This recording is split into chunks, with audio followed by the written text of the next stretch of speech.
This is a game that when I first heard about it, I thought it was the dumbest thing in the world. I thought Nintendo had taken a step too far. I thought they are trying to do everything they can to sell this Mario Super Nintendo thing as much as they possibly can. What was that game? Super Mario Kart. I thought it was the dumbest thing in the world until I actually tried playing it. And then suddenly, the sitters' houses whose kids had this, I wanted to go over their house all the time. Oh, man. First time starting this up. There we go. Change category.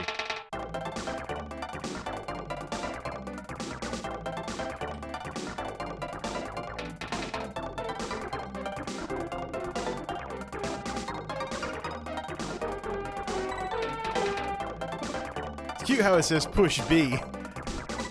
But you could push start and it would do the same thing.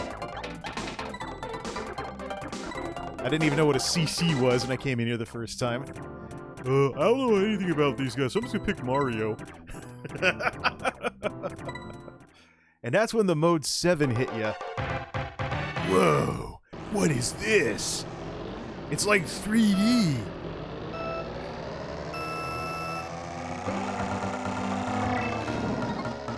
And then you realized this was Super Mario World on wheels.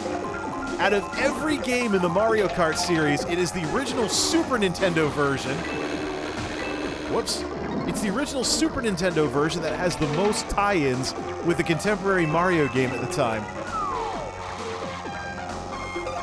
You look at what Mario Kart is today, it's just whatever Nintendo wants to make. But this game was basically Super Mario World on wheels. You gotta watch my levels. This is a loud game, too. At least this is from before the days of the blue shell.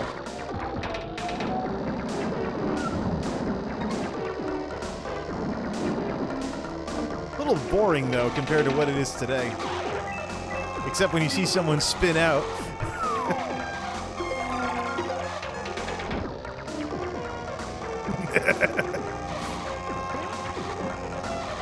Notice how I fired it up in easy mode. Whoops.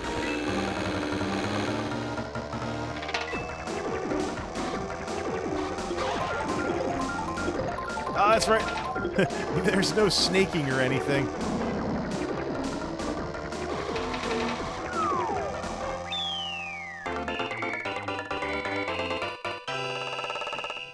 Hard-fought win. Whereas I had this down ice cold and 150cc back in the day. But I did have a lot of problems with the Rainbow Road. Never used to play as the Mario Brothers either. It would always be one of the lighter guys, like Toad or the Koopa Troopa.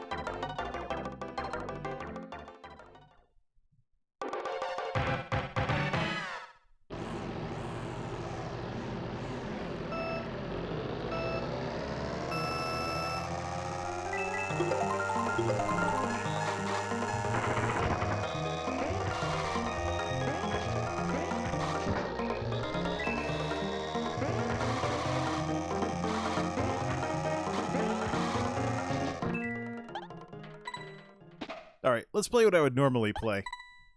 Again, you had lives and coins and stuff. It absolutely was Super Mario World on wheels. What's interesting is... There we go. I first played this game over a sitter's house who didn't really pay attention to the differences between a control set and a super set. So... Oops. Rusty. Used to have that down ice cold, always boost off the starting line. The fun part about the little guys is they're slow, but they don't spin out. So if they're on blacktop, they're just going to do that all the time.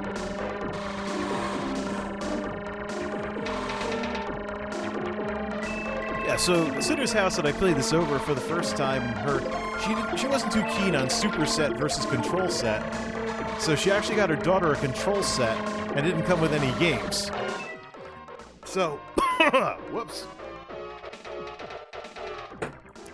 So,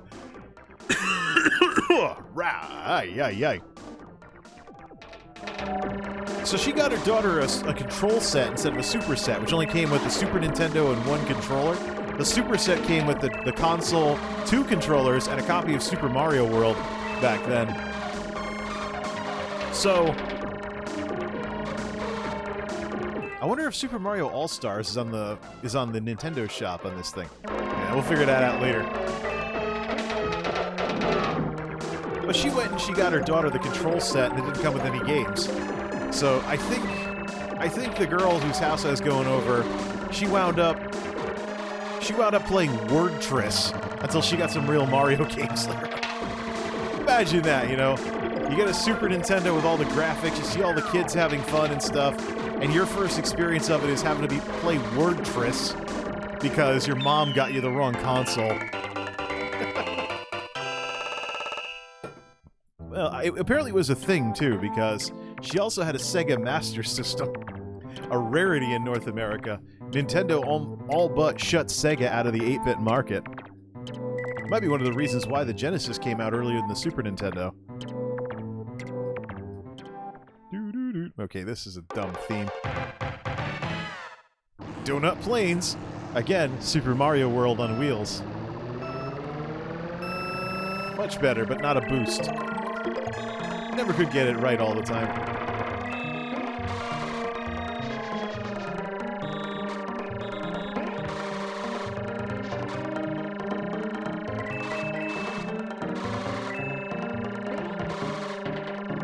See, that's the thing. I keep trying to do mini turbos, and there were no mini turbos in the Super Nintendo days. Just a bunch of Mode 7. Ah! The sad part is, I actually have this on the original Super Nintendo.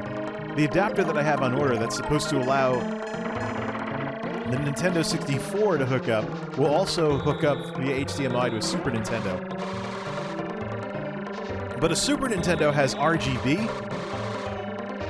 so it might be better just to get the pound box for that as well. Hi, Toad! Hope you don't mind me lapping you.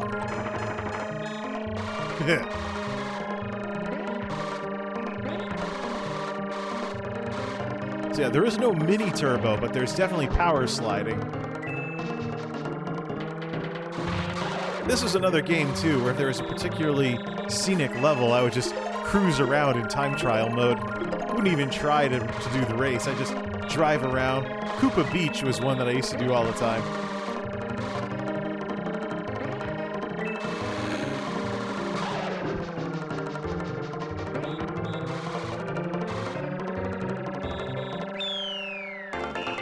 Let's try and actually finish the trophy.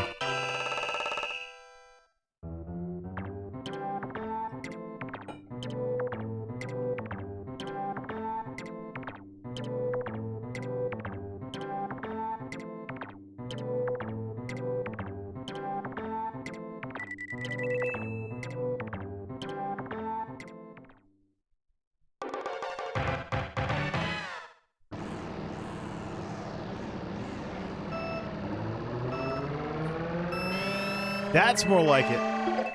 Controller, cord. Come on, get over my shoulder. I never had cords dangling off my shoulder back in the day.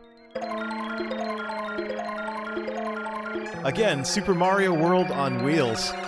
This is, of course, the Ghost House answer. Yeah, use the hop to get these things. Haha, eat that, Luigi.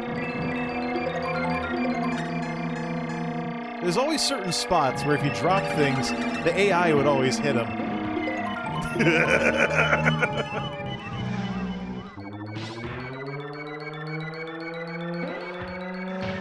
Oh, come on!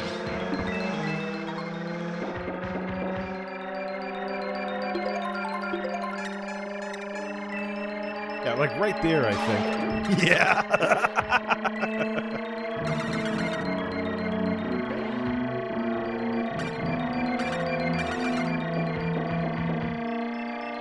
Another major difference. This is the original Super Mario Kart had 5 laps instead of 3. That actually felt a little weird when I got to the N64. Where's the mic gonna go? Find a spot.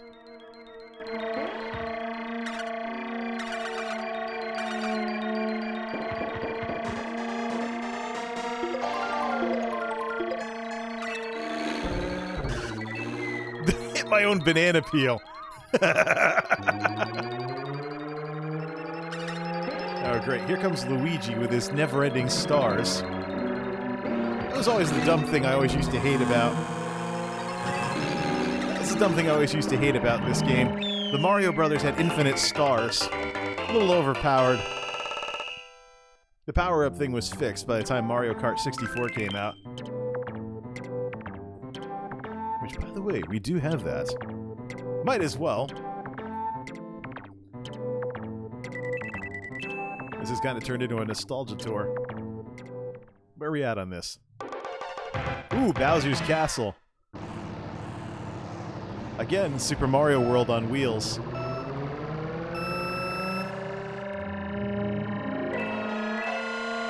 The commercials for this used to be pretty crazy, too. You can turn the track into a giant mud pit, or burn rubber on ice. It's Super Mario Kart for the Super Nintendo. Now you're playing with power. Super power. Yeah. Before Play It Loud was Play It Loud. That commercial's probably still out there, too. Somewhere on YouTube, like everything else. Oops.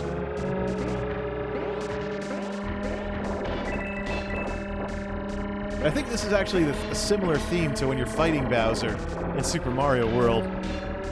So definitely it's comical how I used to think this game was such a gimmick. I used to really hit that all the time. But not that it's going to matter anyways, I'm very far in first place. Yes, the pause button. A wonderful solution to an itchy nose.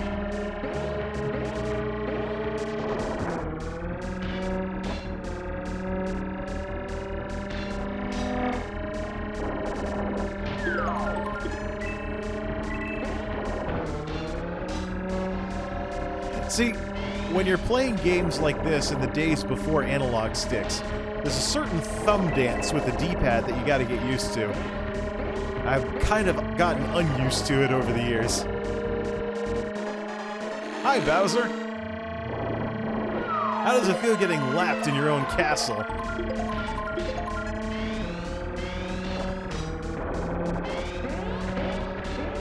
Gotta be careful. Using a mushroom in some of these can actually land you in the lava.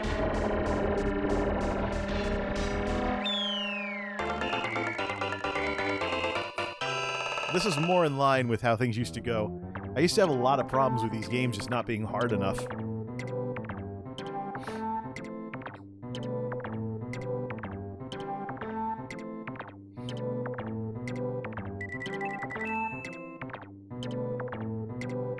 I've been wondering, though, if these little sketchy or crayon drawing graphics were some kind of potential foreshadowing of Paper Mario. Mario Circuit 2! What is old is new again.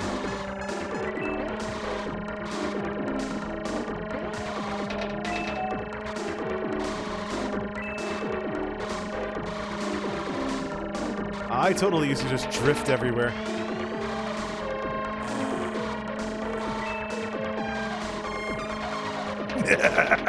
Just leave the button held down for all these 90-degree turns.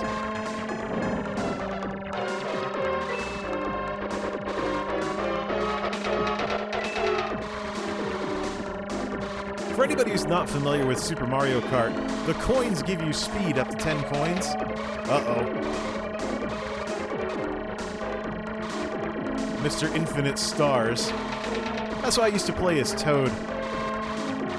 And then you had the princess to deal with, and the most she would do is throw mushrooms at you that would shrink you down and lower your speed. A miniature version of the lightning bolt. Something that happens far more often on the N64. Foreshadowing.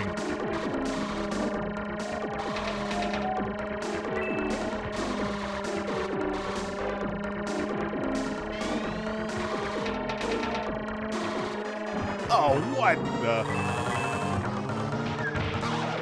About time I got a chance to use a red shell.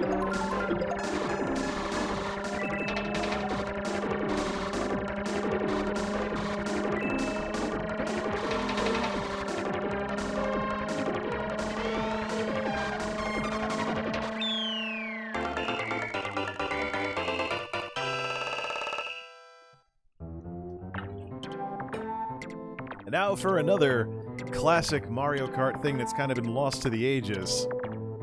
It began with the Super Nintendo and it made its way to the N64 eventually. What is that, you may ask? Well now. The flying fish at the trophy scene! And what's this? Koopa's gonna bust out some cold ones? I don't know, it's champagne.